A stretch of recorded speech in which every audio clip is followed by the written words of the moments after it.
Hi, இன்றைக்கி குடமிளகாய் சட்னி எப்படி செய்யலான்னு பார்க்கலாம். இது செய்கிறதுக்கு ஒரு கடாயில் கொஞ்சமாக எண்ணெய் விட்டு காஞ்சதுக்கப்புறமா 1 ஸ்பூன் அளவுக்கு உளுந்து 1 ஸ்பூன் கடலைப்பருப்பு சேர்த்து நல்லா வறுத்தெடுக்கணும். இது நல்லா பொன்னிறமாக வறுந்ததுக்கப்புறமா 3 காஞ்ச மிளகாய், ஒரு 5 பல் பூண்டு, ஒரு சின்ன துண்டு இஞ்சி, அரை வெங்காயம் சேர்த்து நல்லா வதக்கிக்கணும். இது கூடவே ஒரு தக்காளியும் ஆட் பண்ணிக்கலாம். தக்காளியும் வெங்காயமும் நல்லா வதங்குறதுக்காக சட்னிக்கு தேவையான அளவு உப்பும் இது கூடவே சேர்த்து நல்லா வதக்கிக்கணும்.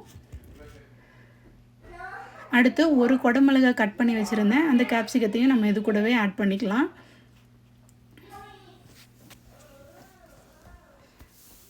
கேப்சிகம் சட்னி சூப்பராக இருந்துச்சு. கண்டிப்பாக ட்ரை பண்ணி பாருங்கள். இந்த வீடியோ பிடிச்சிருந்தால் லைக் பண்ணுங்கள், ஷேர் பண்ணுங்கள், சப்ஸ்கிரைப் பண்ணுங்கள். இது கூட ஒரு கைப்பிடி அளவுக்கு மல்லி இலையும் ஒரு கைப்பிடி அளவு தேங்காய் துருவலும் சேர்த்து நல்லா வதக்கி எடுத்துகிட்டு தனியாக ஆற வச்சு மிக்ஸி ஜாரில் சேர்த்து சட்னியை அரைச்சிட்டு நெக்ஸ்ட்டு ஒரு தாளிப்பு கொடுத்து இறக்கிட்டோன்னா சூப்பரான